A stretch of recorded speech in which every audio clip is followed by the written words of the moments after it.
Welcome to the Michigan Man Podcast on Wolverine Sports Radio, a member of the V-Sporto Network, and in partnership with SB Nation's Maize and Brew, for Wolverine fans from coast to coast. Go Blue and welcome to the show. I'm your host, Mike Fitzpatrick. 1 week is in the books for Jim Harbaugh and his team.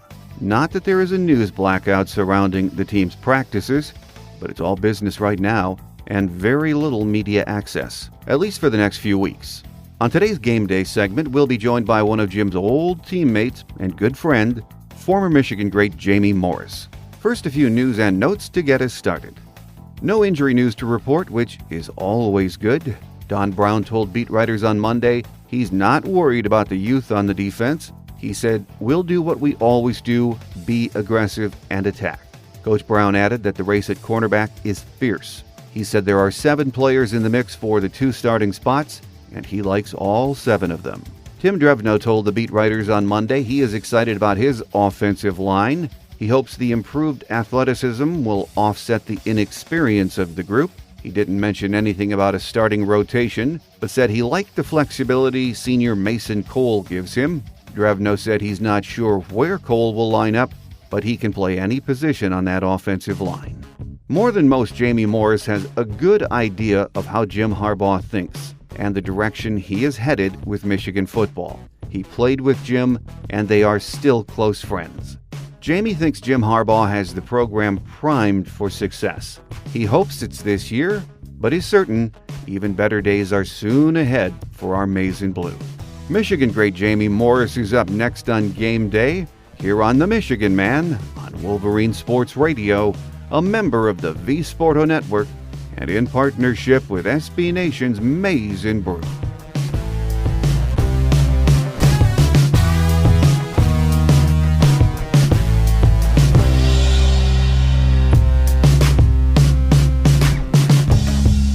Back with us on our Game Day segment this week as we continue our previews in anticipation of that September 2nd opener against Florida. Michigan great Jamie Morris, who also co-hosts the M Zone on WTKA Ann Arbor with Marcus Ray, Monday through Friday, 3 to 6 p.m.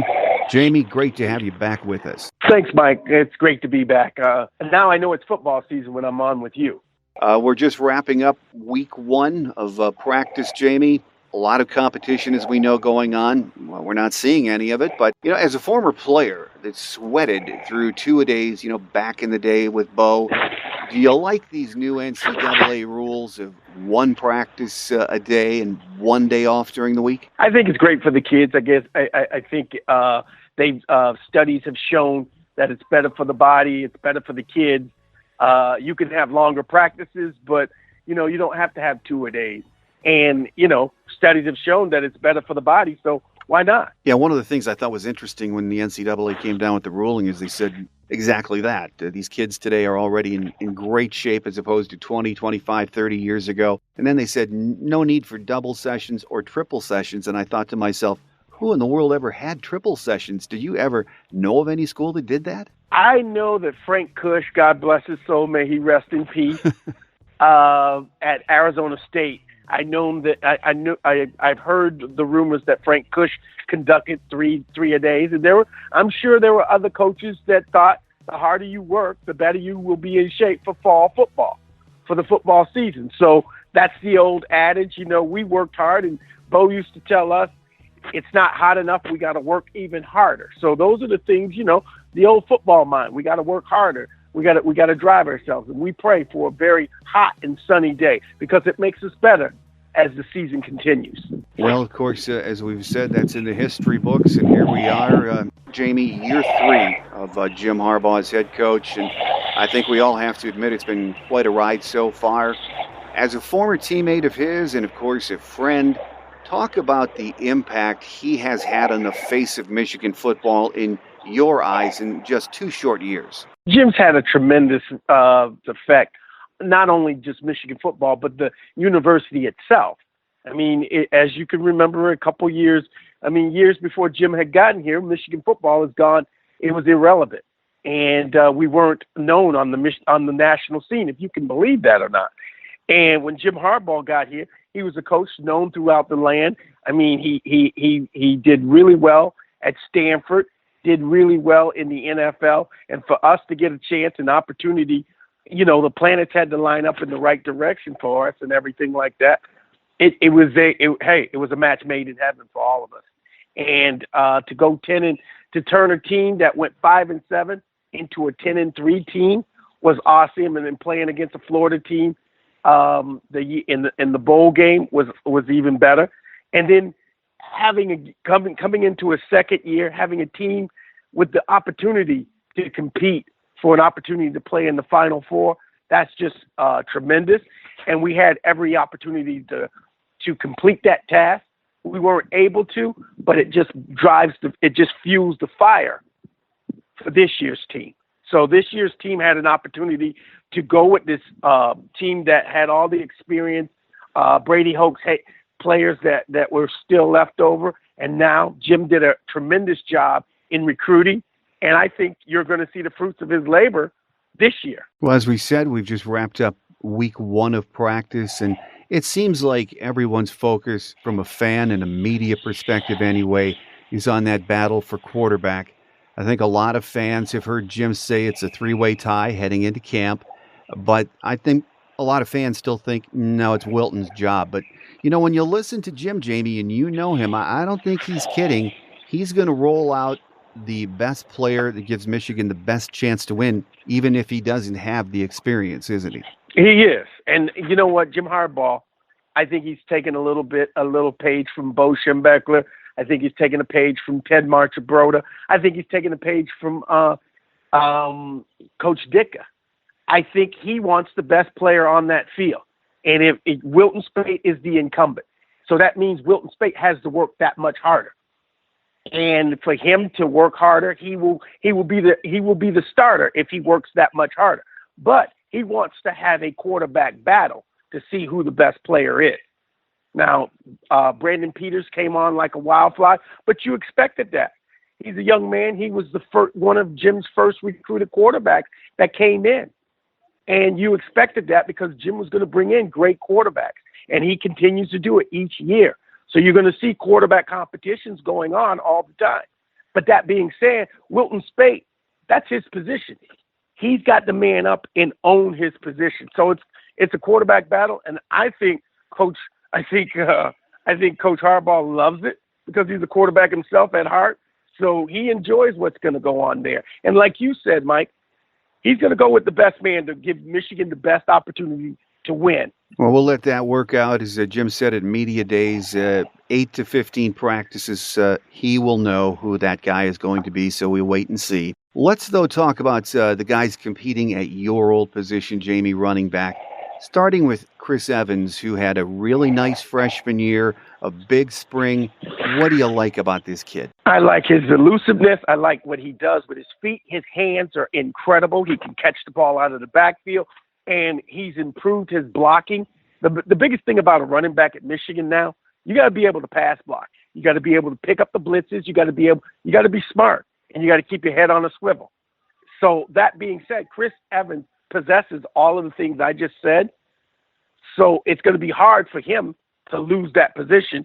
But you got some formidable guys behind him. Yeah, and one of my favorite backs behind him, I think because I just love how low he runs and cuts on a dime, is Karan Higdon. And I know Jim mentioned him at media days. He said Karan is in better shape than he's ever been. He's stronger. And he just is one of those guys, Jamie, you watch him, he always seems to find the cracks. Karan is that kind of back that, given an opportunity, given a chance, he's going to make something happen. So you put the ball in that young man's hands, he's going to find the end zone or he's going to find the first down. He's that type of back that, given an opportunity, the guy in front of him or the guy behind him, you're not going to play a lot because Karan's going to make it happen. And with being a year older, he's like I said, he's that guy who's learning. He's learning how to pick up the blitzes. He's learning the pass pro. And these guys are close. Now, not to say that Chris is head and shoulders above everybody.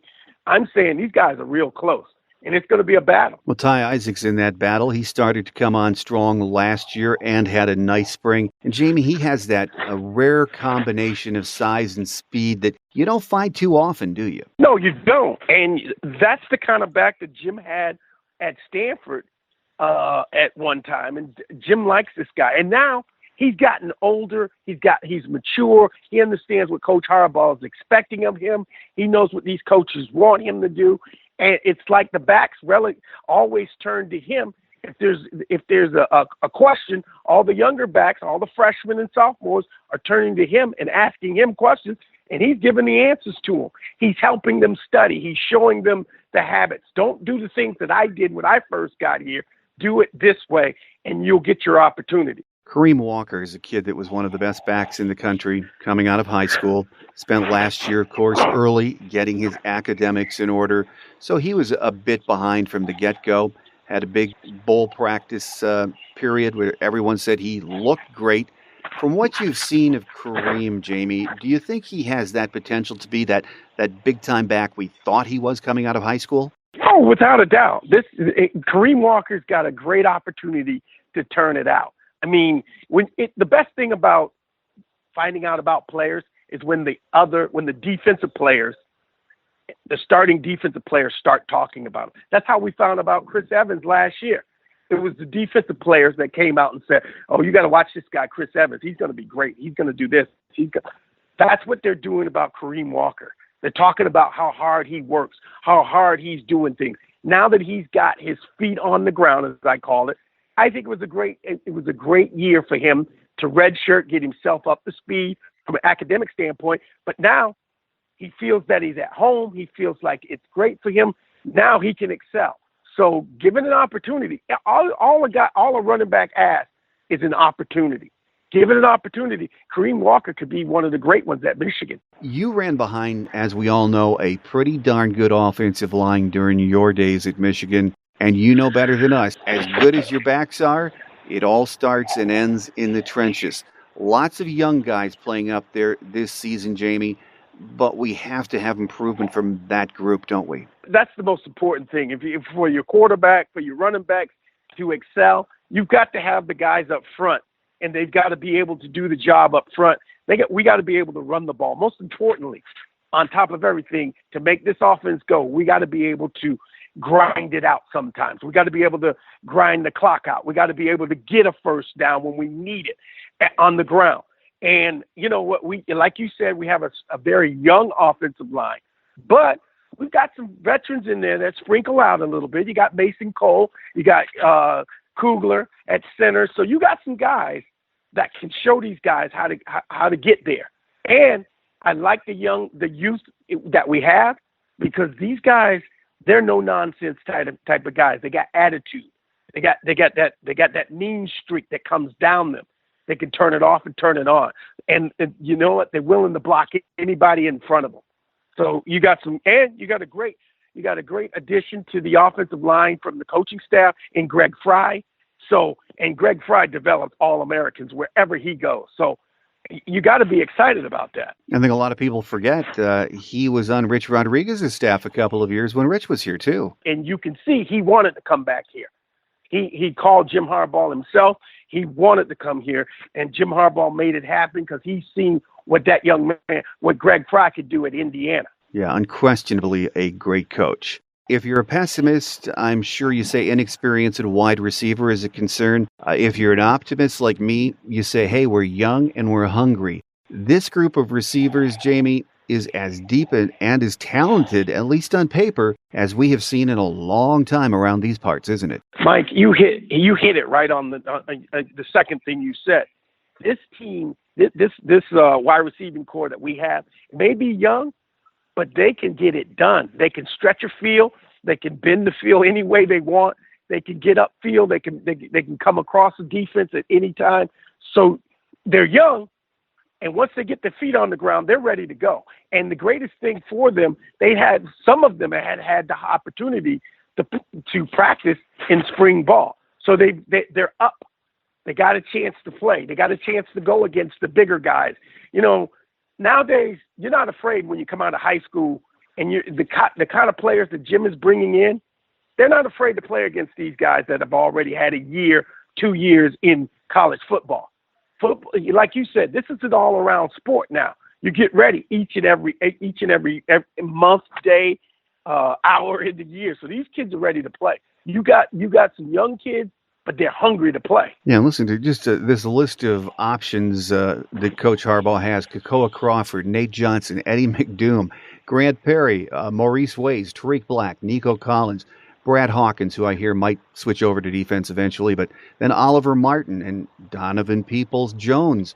Mm-hmm. Jim likes competition, and these guys are going to have to fight tooth and nail to get on and stay on the field, aren't they? The good thing about it, the ones that are able to absorb the information, take it to the field, and make plays will play. And the ones that can't, they'll get a chance to watch the guys in front of them. So, and there's competition. And these guys, they talk with one another. They look at each other. They know where they came from and what they've done at high school level and what they've done at Michigan. So, they you know what? It's a competition, and they want to perform well in their group. Well, at the tight end spot, Devin Asiasi went back to California. That was a bit of a disappointment for all of us. But with Tyrone Wheatley Jr. and Ian Bunting, we are still in very good shape at tight end, aren't we, Jamie? Oh, we're in great shape. You got two guys. Ian Bunting, he performed well when Jake Butt got hurt at the Orange Bowl, played really well. And Tyrone Wheatley, he's lost weight. He looks good. He's got the speed. He can catch. And on top of that, he's been working on his blocking. So you got to like what you hear about that, what's coming out of camp. And Asiati is a big loss, but it'll be covered up. And you'll see these two tight ends be premier guys that the quarterback position will go to. And most people will talk about Tyrone Wheatley Jr. and Ian Bunting and then stop as if there's no one else behind them. But, hey, we have some talented kids behind them, too, competing. And Nick Eubanks, Zach Gentry, Sean McKeon, who the staff I know really likes. These guys aren't chopped liver either. Oh, no. And you know what? I'm talking about them like that, too. But there's guys behind those guys that are not chopped, that can get it done, that can probably play and start for other places in the Big Ten as well as the country. Well, as we talked about a minute ago, Jamie, when you look at the collection of talent on this offense, I mean, I am excited about it. Deep down again, I know, and we've alluded to this, it's going to come down to the big uglies when we look at this offense and imposing our will up front, especially late in games. We saw last year in Iowa and in the Ohio State game and then in the bowl game, 1 first down, maybe 2 first downs, and those games were W's for us. That's where we need to see it this year, isn't it? Late in games. It is exactly. Yes, it's in the trenches, and you got to get it done up front, and that's just want to. As Coach Bo would say, you got to have want to. I mean, if we need a first down, we got to be able to get a yard, 2 yards, 3 yards, 5 yards. If we need to get it, if we need a play, we need somebody to step up on the offense to make a play. Doesn't matter who it is. It's just got to be that one guy who's going to step up. With us here on our Game Day segment this week, again, as we continue our previews in anticipation of the big season opener September 2nd against Florida, is Michigan great Jamie Morris, who again also co-hosts the M Zone on WTKA Ann Arbor with Marcus Ray, Monday through Friday, 3 to 6 p.m. Great show. If you're not in Michigan, you can check it out on the internet. Jamie, let's just move over to the defense for a couple of minutes if we could. Last year's D, the best we've seen in a long time in these parts. And I mean, just look at the NFL draft. 8 of them picked in the draft, and I think 3 or 4 others signed free agent deals. So you'd think for most teams that spells big problems for this year. But if you listen to Don Brown, he thinks this year's defense, in his words, isn't going to miss a beat. And that's hard to imagine, isn't it? It is hard to imagine because that defense played, as you said, it's been a long time.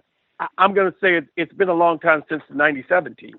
Yeah. And that's high praise when I say that. And Marcus would get angry with me because, that 97 defense is something special. But that being said, Don Brown came in and did a wonderful job. And now you have some constant, and the players have some, stability because they don't have a defensive coordinator. Don Brown is playing into his second year. He's comfortable where he's at. He loves the kids that he has coming back. I know these guys aren't the guys that he has planning starting aren't full-time starters, but they played last year. remember, a lot of guys got a lot of action during the season last year. They may not have been full-time starters, but they've had chances to play. So that being said, and I saw him in his first interview. He wasn't nervous. He wasn't concerned. He said we may be better at some positions than we were last year, which is scary. Don Brown does not heap praise on people too often, but this summer he said Rashawn Gary is one of the best players he's ever seen or coached. And I get the feeling it is going to be a big bust-out year for that young man, don't you, Jamie? I do. Or he's feeding right into the frenzy, and you know what? Maybe he's gonna have Florida triple teaming on Rashawn Gary, and hey, the other guys around Rashawn are gonna get their game off too. So Rashawn Gary he's a young man. He's a 5-star. He was the number 1 player coming out the year he came out. I mean, he's expected to do things like that. And he hasn't missed a beat, and he's a young man who's hungry, who didn't get a lot of playing time, got sparing playing time, but wants to show what he can do. And when you have your defensive coordinator coming out saying that you're the best that he's ever seen, I mean, Don Brown's been around football for how long? Somewhat like 30 to 40 some odd years. So that being said, he's seen a lot of players. And he's come from the ACC. He's been in the Big East. He's been all over the place. So that being said, Don Brown knows defensive players and he knows defensive linemen. So that's a lot of praise. But sounds like Rashawn can live up to that too. Well, it sounds like he can, and of course he has a lot of help up front. Maurice Hurst, preseason All American, Chase Winovich, Brian Monet, who's finally healthy, and I can't wait to see a healthy Brian Monet play this season. Carlo Kemp, Lawrence Marshall, Reuben Jones, Michael Dwumfor, and a lot of freshmen coming in that are highly touted. A deep rotation up front last year, we know, Jamie, it keyed that defense's success. Do you think right now that depth is a bit of a concern heading into the season? As you pointed out, there's a lot of freshmen that are coming in, and we just talked about the offense. These guys can come right in. Of course, you got to get, and Rashawn can get these guys jacked up because he's been there before. Last year was his year, and he'll tell them how to pace themselves. So I see a lot of those freshmen coming in.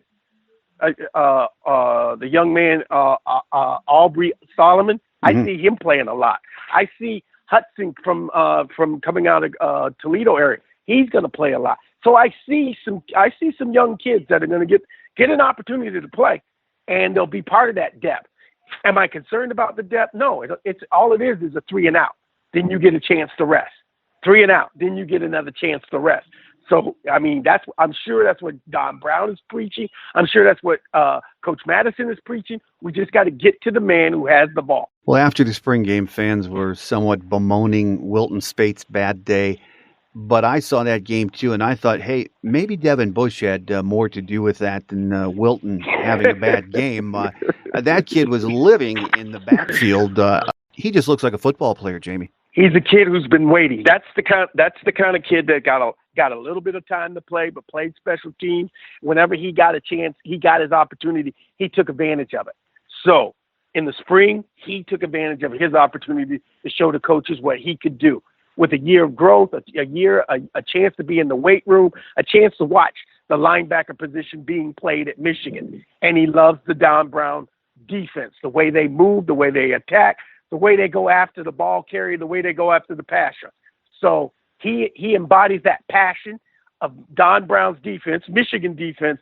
And like you said, he came after Wilton Spate a lot. So look for that to happen to opponents too. Yeah, he's some kind of quick, and I know the player's kid. He says he's probably the biggest hitter in that team. And Khaleke Hudson, though, another backer, I suppose he's a big hitter. He says he's as big a hitter. And then you've got one of the Glasgow brothers. I think he's the last one, but of course he was playing strong safety, free safety in the spring some, and linebacker. But he's making an impression.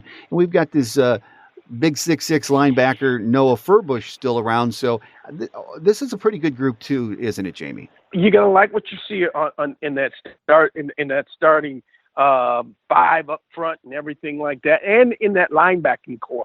I mean, like I said, just like we said about the offense, young but eager to make plays, and that's what you need. that you know what, you can build experience on every play. You can figure it out. Guys, these guys that have high football IQs.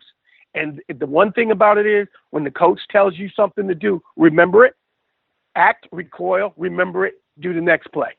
And that's what they need to do. And I think this is going to be, they can't be a sleeper because everybody's expecting Michigan to be Michigan under Coach Jim Harbaugh. So they're not, Mike, we can't say they're a sleeping team. No. But that being said, they're going to be one of the top 3 teams in the Eastern Conference of the Big Ten. They got to compete each and every day. And everybody wants to beat the winged helmet team.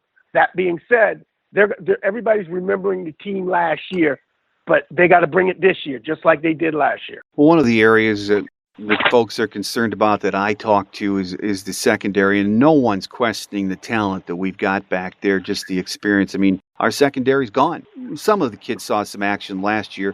I think the corners worry folks. But one thing you know, Don Brown, whoever he trots out at corner, he's not going to play any zone or try to protect them. They're going to be out there on an island, and he's gonna make them play man up, isn't he? He is, and that's what Don Brown is a man coach. Now, we did see some zone in the spring to bring the players along, to get them to adjust them, but you're going to be out there on an island. You got to get it done, and I think it's a great coaching tip. I think Don Brown, he can adjust his defense to anything, to his team, but he wants them. And a lot of those kids came here because they're going to play man. They did their homework on Don Brown, as well as Don Brown doing his homework on those kids. It's a fit. So they just got to get an opportunity. It's more reps. You got to get the reps. And I think these kids are built for it. And seeing these freshmen that are coming in, they're going to get an opportunity. What I look at it is, it's like a quarterback position on the defensive side. Whoever can get it done and who can cover man is going to play. It's a meritocracy, as Coach Harbaugh says all the time. We would think anyway. Lavert Hill and David Long have the best chance to start at the corners. I know the staff wasn't real happy that Lavert was injured quite a bit in the spring, but so those are the 2 guys that we expect to see start. But you have an improving Keith Washington, you have Brandon Watson, and then you have a true freshman Benjamin St. Just from Canada, and Ambry Thomas, who a lot of folks think is the next big-time cover guy for us. But when camp started, it's a free-for-all at the corners, isn't it? It's a free-for-all, and the coaches know what they're looking for, and you just got to give the coaches what these players have got to give the coaches a good look. They know how to play this. They've been playing this game for years, and they get an opportunity to play it at a higher level. It's going to be at the highest level they've ever played in their life, and probably in front of more people that they've ever played football in front of. But you can't look. Hey, this is what you came here for. That's why you chose Michigan. And if you want to play it at the highest level, this is a great opportunity. And we'll see who melts in the lights, and we'll see who loves the lights. And that's what you're going to see. But the one thing is, people have to remember that sometimes those great corners get beat. It's how they react from getting beat the first time, how they react the rest of the game. Well, in the middle of the field at safety, again, some new folks are going to be out there, but we've got some bangers. Josh Meadows, who we saw playing in the bowl game, he's a hitter. He is a hitter. Very well in the bowl game. Tyree Cannell, also, he's a headhunter. And then we've got true freshmen Jalen Kelly Powell and Jamerick Woods, who we're hearing are making quite the impression. They were 2 early enrollees. But is safety a position, Jamie, in that middle of the field for that defense that you would rather not have freshmen playing? Mike, I would have said yes 5-6 years ago, but now football has changed so much that it's these kids with high IQs and if they can pick it up what the coaches are putting on the board and they can execute it on the field. You just keep it simple. It's the old KISS technique. Really, it's basically cover the field. Cover your man. Make sure you don't get beat. And if you can do that, then sure, you want to make sure the freshmen are covered up and taken care of. But if this guy is flying around getting it done, these guys do that. I mean, it's different. Football's at a different level now. And you see true freshmen. Sometimes you see true freshmen coming out playing like they're juniors and seniors. So it wouldn't surprise me if we see one or two out there playing. It is amazing, Jamie. Just think we see that so often these days, these freshmen come in, especially on the offensive line. I remember having this conversation with Greg Skrepenak a couple of years ago, and Greg said, I can see them coming in at receiver. I can see them playing running back and at the corners and at linebacker, but I just can't see them on the D-line and the offensive line. He couldn't imagine it, but we're seeing it, aren't we? Football has changed. Kids are bigger, stronger, faster.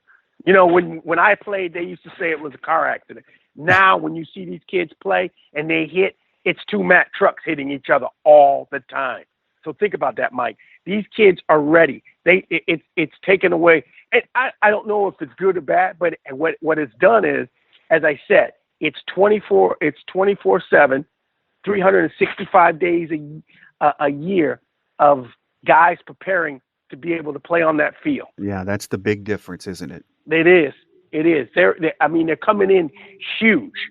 They're coming in at 6'6", 300 pounds, where coaches are saying, maybe we need to slim down just a little bit.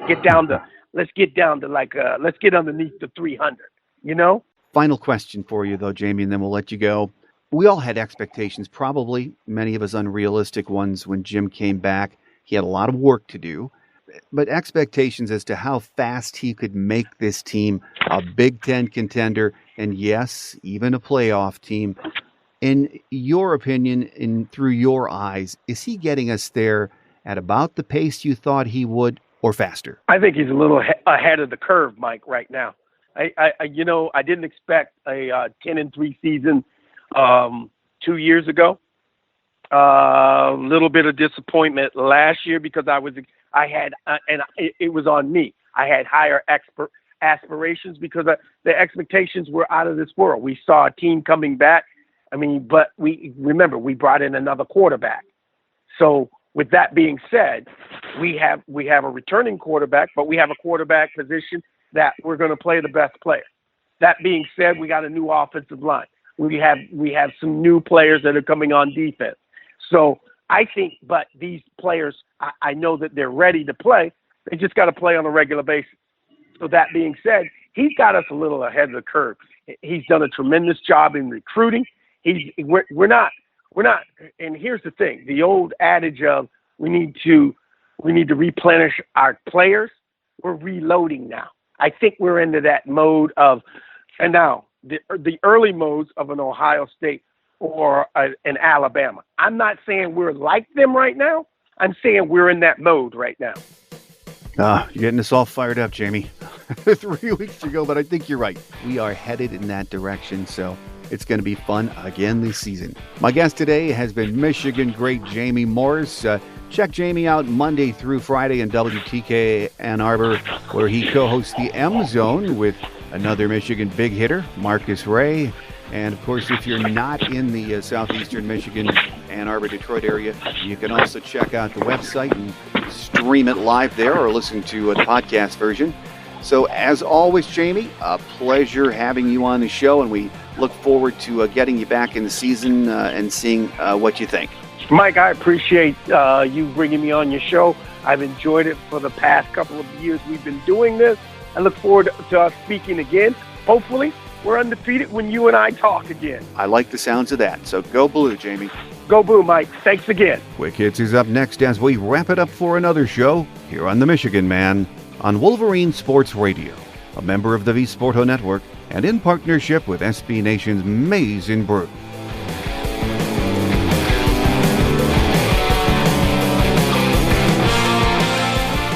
On Quick Hits today, as we mentioned at the top of the show, no injury news to report after the first week in camp. For the next few weeks, we'll be doing our season previews, and I have some interesting guests lined up for you, at least I think so. So we hope you'll join us each week as the excitement builds for the opener on September 2nd against Florida. Our free show apps are available from the iTunes and Google Play stores. You can also hear us on iHeart, Stitcher, TuneIn, and Wolverine Sports Radio. So before the season starts, make sure you have one of those apps. Thanks again to Michigan great Jamie Morris for being our guest today. He and Marcus Ray host the M Zone on WTKA Ann Arbor, Monday through Friday from 3 p.m. to 6 p.m., and it's a very entertaining show. The program is also streamed live on www.wtka.com. So if you're busy when it's live from 3 to 6 p.m. Eastern Time, just check out the site and listen to the podcast version. Next week, we hope to have another of Jim's old teammates on to share his thoughts on this year's team. I especially want to get his analysis of our offensive line. Two-time consensus first-team All-American and captain his senior year, Greg Skrepenak will hopefully be with us next week. So until then, have a great Wolverine week, everyone. I'm your host, Mike Fitzpatrick. Take care, and as always, go Blue.